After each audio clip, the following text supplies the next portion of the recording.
तो नए सांसद की जुबानी चुनाव जीतने की कहानी। नमस्कार, मैं हूं विवेक पांडे और इस खास पेशकश में आप सभी का बहुत बहुत स्वागत करता हूं। और आज बात करने जा रहे हैं छत्तीसगढ़ के सभी लोकसभा क्षेत्रों की। तो इस स्पेशल प्रोग्राम में एक बार फिर से आप सभी का स्वागत है। 11 सीटों पर बीजेपी ने 10-1 से मुकाबला जीत लिया और आज हम आपको आधे घंटे दिखाएंगे नए सांसद की जुबानी चुनाव जीतने की कहानी।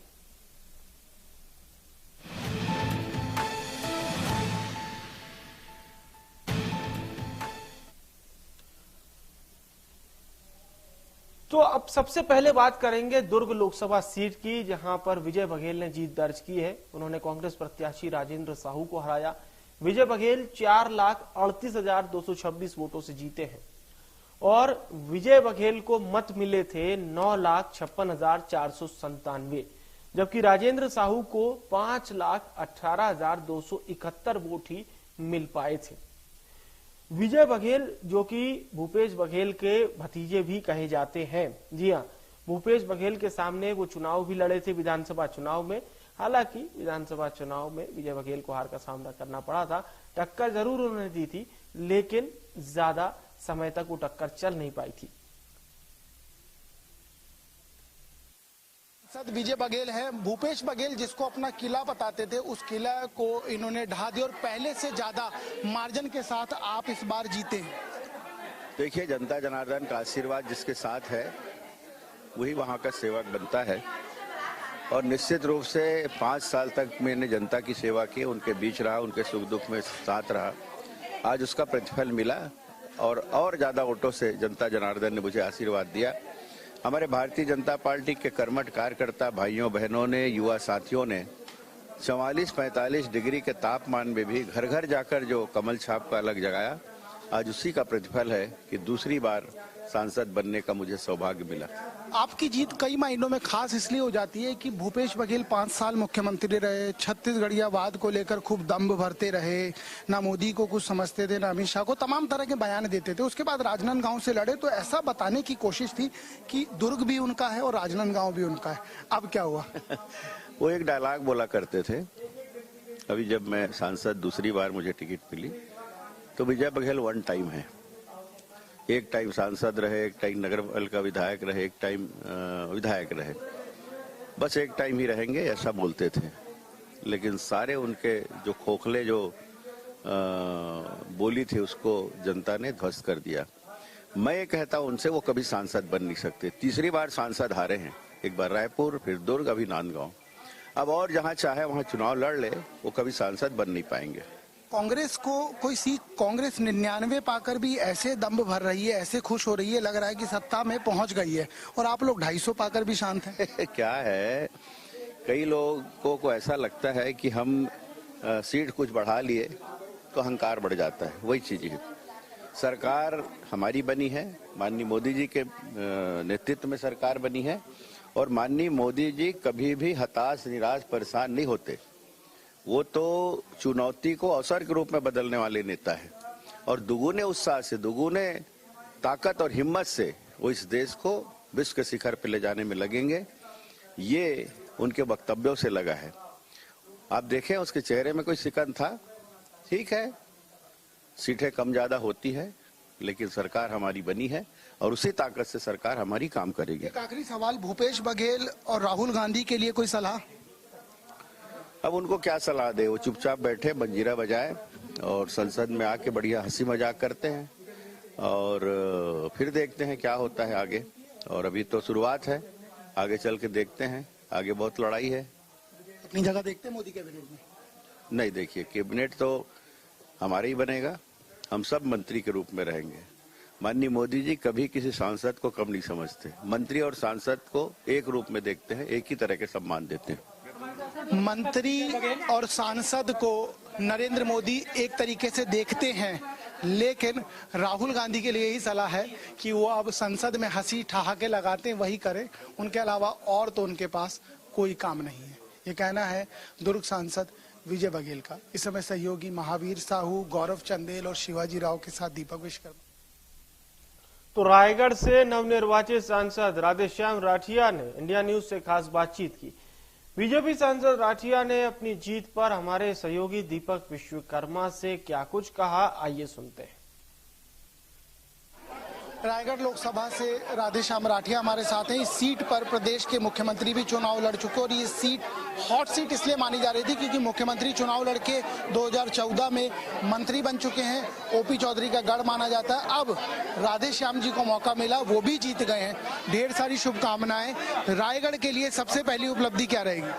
जी, रायगढ़ के विकास के लिए पूरे हमारे रायगढ़ वासियों का जो इच्छा है उसे पूरी करेंगे। बहुत सारी इच्छाएं हमारे लोकसभा क्षेत्र के, देखिए जैसे जैसे आएगा उसको काम करेंगे। हमारे लोकसभा क्षेत्र के हित में अच्छा काम होंगे।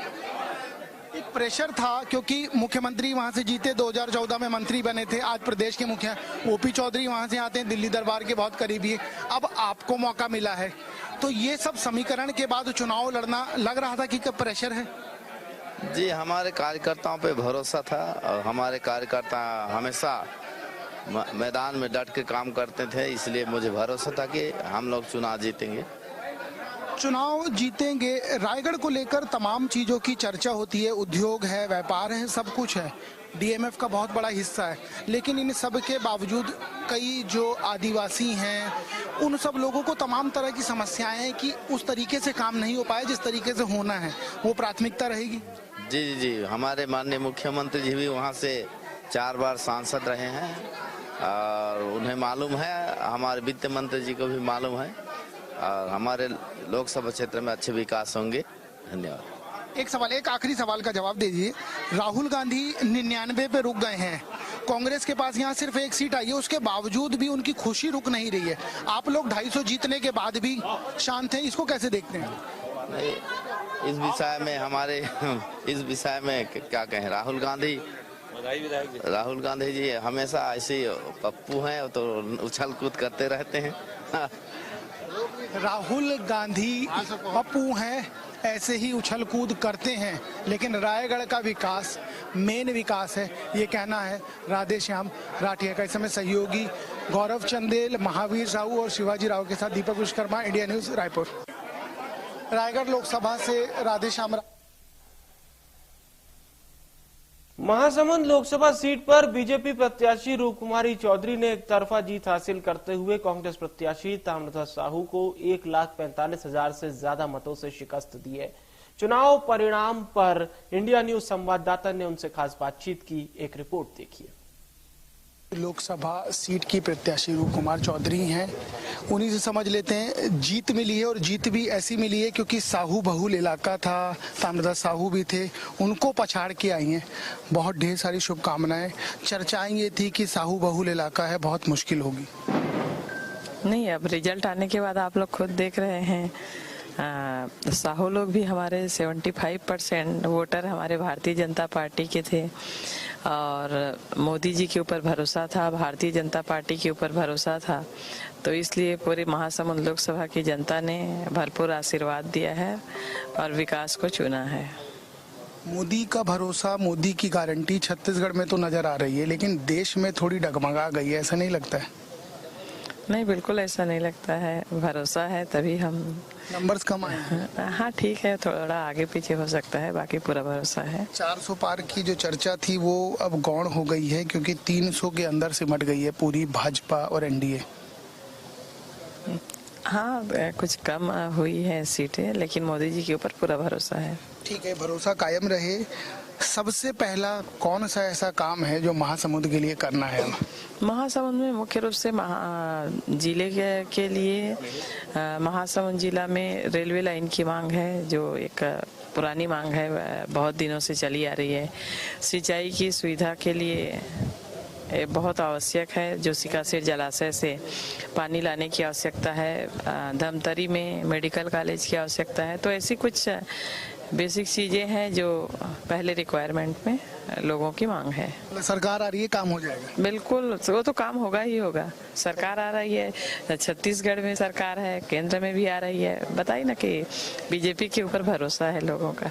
बीजेपी पे भरोसा है, डबल इंजन पे भरोसा, और ये डबल इंजन का ही भरोसा है कि जो महासमुंद की मांग है या महासमुंद को जो चाहिए वो सब पूरा हो जाएगा। इस समय सहयोगी जगजीत सिंह और महावीर साहू के साथ Deepak Vishwakarma, India News, Raipur. Lok Sabha seat की प्रत्याशी रूप कुमार चौधरी हैं, उन्हीं से समझ लेते हैं। जीत मिली है और जीत भी ऐसी मिली है क्योंकि साहू बहुल इलाका था, ताम्रदास साहू भी थे, उनको पछाड़ के आई हैं।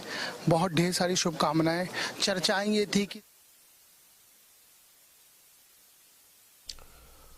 और उधर राजनांदगांव लोकसभा सीट से बीजेपी के संतोष पांडे ने कांग्रेस प्रत्याशी भूपेश बघेल को 44,411 वोटों से हरा दिया। संतोष पांडे को 7,12,057 वोट मिले। पूर्व सीएम भूपेश बघेल को 6,67,646 वोट मिले। संतोष पांडे ने इंडिया न्यूज से क्या कहा, देखिए।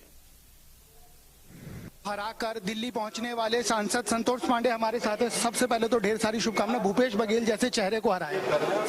जी, बहुत ऐसा बना के रखे थे कांग्रेस वाले कि जैसे कोई बघवा है, किंतु उसको राजनांदगांव वाले ने उसी प्रकार से भेजा जैसे मोतीलाल वोरा को वापसी किए थे।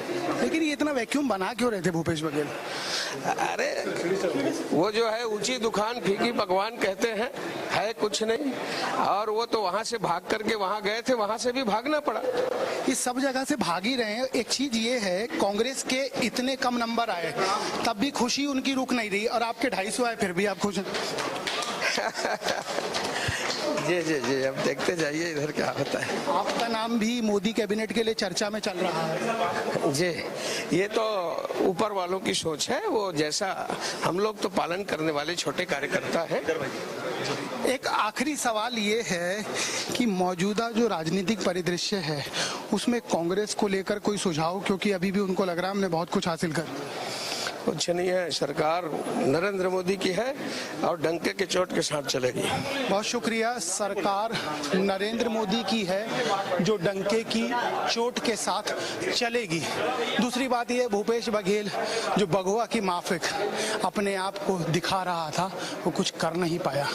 संतोष पांडे ने सख्त लफ्ज़े में ये कह दिया कि आप कुछ भी कर लीजिए, कांग्रेस के हाथ कुछ नहीं लगेगा। इस समय सहयोगी महावीर साहू और गौरव चंदेल के साथ दीपक विश्वकर्मा, इंडिया न्यूज। तो बिलासपुर लोकसभा से लगभग 1,64,558 मतों से बीजेपी प्रत्याशी तोकन साहू ने जीत दर्ज की। तोकन साहू को कुल 7,24,937 मत मिले। वहीं कांग्रेस के देवेंद्र यादव को 5,60,379 वोट मिले। इंडिया न्यूज ने नवनिर्वाचित सांसद तोकन साहू से खास बातचीत की है, रिपोर्ट देखिए। बिलासपुर से सांसद तोखन साहू है। तमाम तरह की चर्चाएं थी आपको नाम को लेकर, लेकिन फिर भी आपने किला फतेह कर लिया। जी जी जी, इसके लिए तो मैं संसदीय क्षेत्र की जनता को और आपको भी और आपके माध्यम से जिनका आशीर्वाद मुझे प्राप्त हुआ उन सबका मैं अभिनंदन करता हूं। चर्चाएं ऐसी है कि जिन जगह से मंत्री थे उन जगह से ज्यादा लाभ नहीं मिला आपको। नहीं, पूरी लाभ मिले। एक बात बताइए, उपलब्धियां क्या क्या रहेंगी? उपलब्धियां क्या क्या रहेंगी? सभी क्षेत्रों में काम हो, बिजली, सड़क, पानी, शिक्षा, स्वास्थ्य, स्मार्ट सिटी के रूप में बिलासपुर की पहचान हो, इसके लिए काम किया जाए। लगातार भाजपा से ही सांसद है बिलासपुर में, आपके ऊपर कंधों पे ज्यादा जिम्मेदारी होती है, अब क्या उपलब्धि रहेगी? हम सभी क्षेत्रों में काम करेंगे भैया, बड़ा सभी क्षेत्रों में काम करेंगे। कांग्रेस को लेकर कोई सुझाव? जनादेश को कांग्रेस स्वीकार करे, जनता का सम्मान करे भैया दुर्गेश भाई। लेकिन वो कर नहीं पा रही है। 99 लाके भी खुशी देख लीजिए आप। देखिए, ये तो कांग्रेस पार्टी में दिक्कत है, वो जनादेश को कभी स्वीकार करते नहीं। अंबाल का 3.0 को लेके आप, वो इलेक्ट्रॉनिक वोटिंग मशीन पर उंगली खड़ा करते हैं, हार स्वीकार नहीं करते। कांग्रेस हार स्वीकार नहीं करती है, और यदि हार स्वीकार नहीं करती तो नतीजे आप देख लीजिए। अभी तो 99 पे आए हैं, अब कहां आएंगे ये किसी को नहीं पता। इस समय सहयोगी महावीर साहू और शिवाजी राव के साथ दीपक विश्वकर्मा, इंडिया न्यूज, रायपुर। और वहीं जांजगीर चांपा से बीजेपी की कमलेश जांगड़े को जीत मिली है। उनका मुकाबला कांग्रेस के डॉक्टर शिव कुमार डहरिया से था। कमलेश जांगड़े को 6,78,199 वोट मिले, तो वहीं शिव कुमार डहरिया को 6,18,199 वोट मिले। और उन्होंने शिव कुमार डहरिया को 60,000 वोटों के अंतर से हरा दिया है। एक रिपोर्ट देखिए।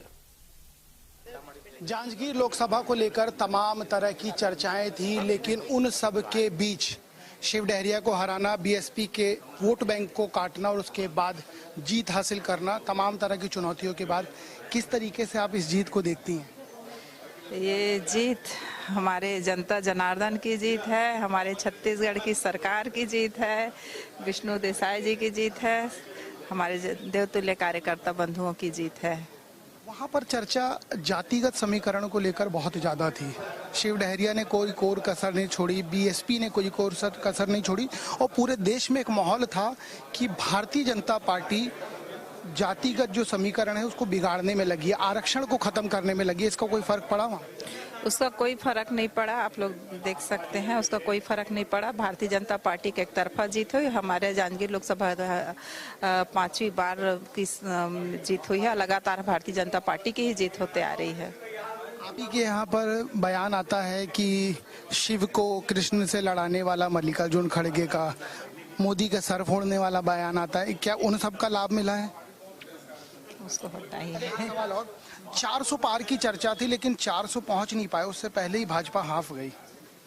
हम केंद्र में हमारे भारतीय जनता पार्टी की ही सरकार बन रही है और मोदी जी फिर से प्रधानमंत्री बन रहे हैं। आखिरी सवाल, क्या माना जाए, क्या उपलब्धियां रहेंगी जांजगीर को लेकर? जो भी हमारे केंद्र की सरकार और हमारे छत्तीसगढ़ के विष्णु देसाई जी की जन कल्याणकारी योजना है, वो सबका साथ सबका विकास लेके उसको मुद्दे को हम लोग सारा योजनाओं को बना के काम करेंगे। शिव डहरिया को लेकर कोई सुझाव है? उनके नाम से ही हाथ हिला लिया। शिव डहरिया को लेकर कोई सुझाव नहीं है, कोई चर्चा नहीं है, लेकिन मोदी की जो जन कल्याणकारी योजनाएं हैं उसका लाभ मिला, इसलिए हम सत्ता में आए, इसलिए हम जांजगीर जीते। इस समय सहयोगी गौरव चंदेल और शिवाजी राव के साथ दीपक विश्वकर्मा, इंडिया न्यूज, रायपुर। और वही बात कांकेर की करें तो यहां पर बीजेपी प्रत्याशी भोजराज नाग ने 1884 वोटों से महज जीत हासिल की। बीजेपी को 5,97,624 वोट मिले। कांग्रेस प्रत्याशी वीरेश ठाकुर को 5,95,740 वोट मिले। लोकसभा चुनाव के नतीजे आ चुके हैं। या तो कोई सबसे आगे आए तो उसकी चर्चा होती है और कोई सबसे पीछे से आगे आए तो उसकी भी चर्चा होती है। हमारे साथ कांकेर के सांसद भोजराज नाग हैं। इनकी चर्चा तमाम वजहों से है, इन्हीं से समझ लेते हैं आखिर ये इतनी चर्चा में रहते क्यों है। सबसे पहले तो ढेर सारी बधाई, शुभकामनाएं। अंतर बहुत कम है, लेकिन कहते हैं जो पास हो गया वो पास ही माना जाता है।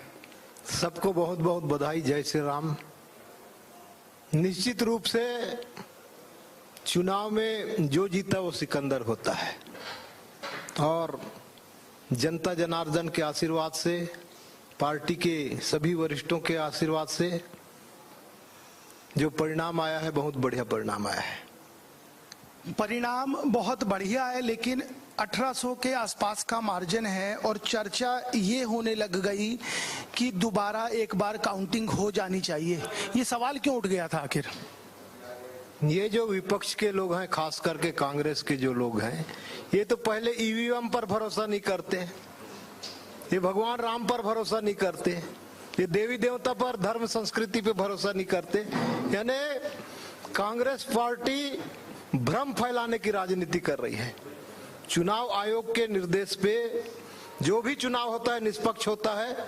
इसमें 2 बार गिनती करें या 10 बार गिनती करें कोई फर्क नहीं होता, क्योंकि जब गिनती होती है तो सभी पार्टी के एजेंट वहां पे मौजूद होते हैं और सब लोगों ने वहां हस्ताक्षर किया था।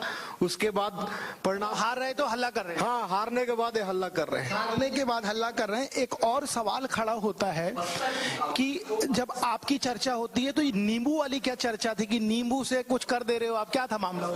यही तो मामला है कि बस्तर में हमारी जो आस्था परंपरा है, हम देवी देवता को मानने वाले लोग हैं, मैं बैगा हूँ, पुजारी हूँ, और जो भी फल प्राप्त होता है हमको पेड़ पौधों से, चाहे वो धान की हो चाहे अन्य फसल हो, हम अपने देवी देवता में उसको चढ़ाते हैं, उसके बाद ग्रहण करते हैं। हमारी आस्था है, परंपरा है, रीति रिवाज है। ये कांग्रेस के लोग भगवान श्री रामचंद्र के अस्तित्व पे प्रश्न लगाने वाले लोग हैं। आपने कहा बैगा आदिवासी हैं, बैगा आदिवासी पलट देते हैं चीजों को, आप तो हमें तो नहीं पलट देंगे। लोकतंत्र में जनता जनार्दन होता है और जनार्दन को, भगवान को हर फैसला को पलटने का या उलटने का सबका अधिकार होता है। जनता जनार्दन ने ही पलटा है। जनता जनार्दन। एक आखिरी सवाल, 400 पार का नारा दिया जा रहा था लेकिन 300 के अंदर ही आप लोग सिमट गए, क्या वजह लगती है इसकी? भारतीय जनता पार्टी ने पूरे ताकत के साथ चुनाव को लड़ा था नरेंद्र मोदी जी के नेतृत्व में, और जनता का निर्णय अंतिम निर्णय होता है और विपक्ष के लोगों को जो भी निर्णय है उसको मानना चाहिए। भारतीय जनता पार्टी लोकतंत्र पर, संविधान पर आस्था रखती है और जो भी जनता का फैसला होता है वो सर्वमान्य होता है। 400 पार तो नहीं हुआ, अब आर पार हो गया है। नहीं, अभी तो तीसरी बार नरेंद्र मोदी जी प्रधानमंत्री बन ही गए हैं ना, इसमें कोई सवाल ही नहीं है। लोकतंत्र है और लोकतंत्र में जनता जनार्दन होता है। कांग्रेस सवाल कर रही है, कांग्रेस को सवाल करने का कोई हक ही नहीं बनता। तो कांग्रेस कितनी सीट में है, कितनी सीट में चुनाव लड़ रही थी, इस पे बात करना चाहिए, इस पे आत्ममंथन करना चाहिए। बहुत शुक्रिया। कांग्रेस की जो सीटें आई हैं उसको पहले उस पे आत्मचिंतन और मंथन कर लेना चाहिए, उसके बाद नरेंद्र मोदी और भाजपा पे सवाल उठाए तो ज्यादा बेहतर रहेगा। लेकिन सवाल उठाना उनका हक नहीं है, क्योंकि जो नंबर आए हैं पहले उसको देख लें, बाकी बातें बाद में की जाएगी। और मैं बैगा आदिवासी हूं, मुझे पता है क्या करना है, मैं वही कर रहा था। अब चाहे रिकाउंटिंग करा लीजिए, चाहे चर्चा कर लीजिए, कुछ होने वाला नहीं है। इस समय सहयोगी महावीर साहू और राव के साथ Deepak Vishwakarma, India News. Bastar Lok Sabha seat पर बीजेपी प्रत्याशी महेश कश्यप ने जीत हासिल की है। उन्होंने 55,245 वोटों से जीत हासिल की। कश्यप को 4,58,398 वोट मिले, वहीं पूर्व मंत्री लखमा को 4,03,153 वोट मिले। छत्तीसगढ़ की जब चर्चा होती है तो बस्तर की चर्चा होती है, और बस्तर छत्तीसगढ़ का सिरमौर कहा जाता है।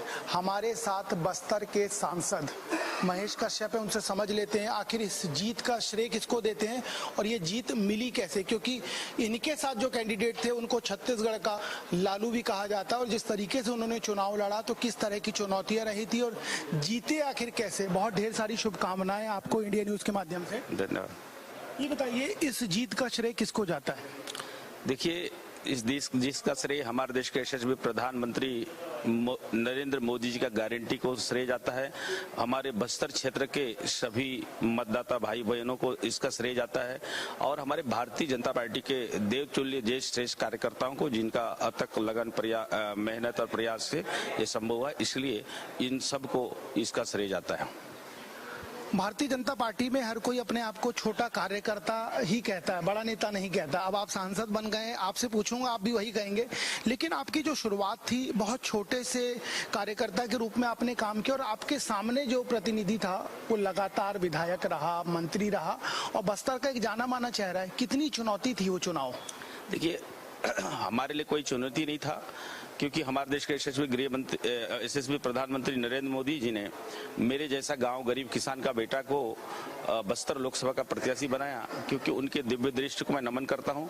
हमारे यशस्वी प्रधानमंत्री नरेंद्र मोदी जी का, हमारे अमित शाह जी, हमारे जेपी नड्डा जी का मेरे जैसा कार्यकर्ता को भरोसा किया और बस्तर लोकसभा का प्रत्याशी बनाया, और बस्तर के जनता के ऊपर मेरा। और वहीं सरगुजा लोकसभा क्षेत्र से चिंतामणि महाराज ने तकरीबन 64,585 मतों से चुनाव में जीत हासिल की। बीजेपी के चिंतामणि महाराज को 7,13,200 वोट मिले, तो वहीं कांग्रेस से शशि सिंह को 6,48,378 वोट मिले।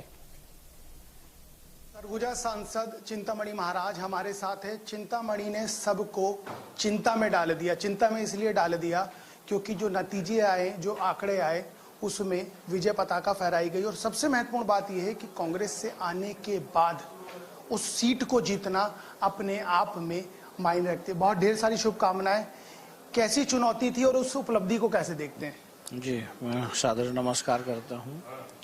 और ये उपलब्धि, ये जीत, ये सिर्फ मेरी जीत नहीं है, इसमें मैं बहुत सारे लोगों को इसका जीत का श्रेय देता हूँ, जिसमें आदरणीय हमारे देश के नेता 2-3 कार्यक्रम हमारे यहाँ किए और हमारे संभाग के 3 मंत्री हैं, आदरणीय रामविचार नेताम जी, लक्ष्मण राजवाड़े जी, श्याम बिहारी जायसवाल जी और भारतीय जनता पार्टी के सभी पदाधिकारी, सभी कार्यकर्ता जो बूथ स्तर तक के कार्यकर्ता हैं, सभी के अथक प्रयास से हम इस जीत को हासिल किए हैं। जीत को हासिल किया और एक सबसे बड़ा सवाल ये है कि आपके साथ जो चीजें घटी वो बहुत जल्दी घटी, कांग्रेस से आना, बीजेपी में रहना, टिकट, और पार्टी को क्या तय करना है वो पार्टी के ऊपर रहता है। पार्टी भरोसा की और टिकट दी, उसके लिए तो मैं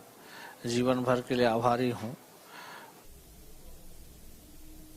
और चलिए अब खबरों में आगे बढ़ेंगे और एक सबसे महत्वपूर्ण सीट यानी कि राजधानी रायपुर की बात आखिर कैसे नहीं हो सकती। बृजमोहन अग्रवाल ने रिकॉर्ड तोड़ जीत हासिल की। विकास उपाध्याय को उन्होंने 5,75,000 वोट से हरा दिया। बृजमोहन अग्रवाल को 10,50,351 वोट मिले, तो वहीं विकास उपाध्याय को 4,75,066 वोट मिले। बृजमोहन अग्रवाल से हमारे ब्यूरो चीफ दीपक विश्वकर्मा ने खास बातचीत की है, सुनवाते हैं आपको।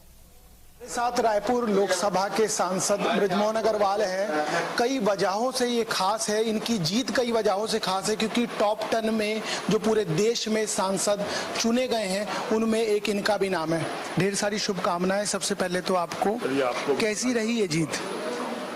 ये जीत जनता की जीत है, कार्यकर्ताओं की जीत है और हमारे केंद्रीय नेतृत्व मोदी जी की, अमित शाह जी की, नड्डा जी की और भारतीय जनता पार्टी की जीत है।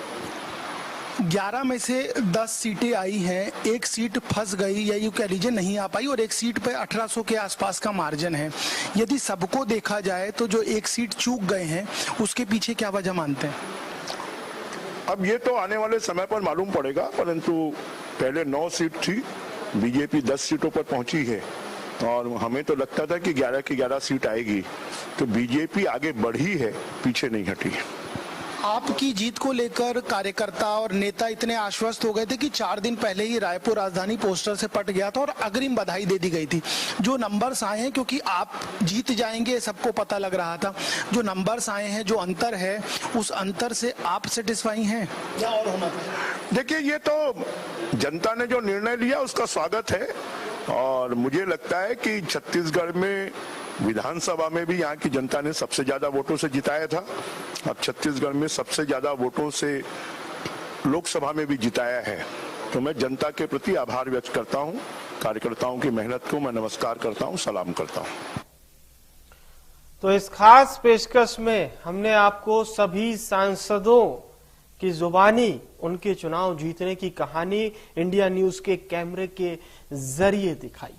फिलहाल के लिए इस खास पेशकश में इतना ही। मुझे आने विवेक को दीजिए इजाजत। नमस्कार।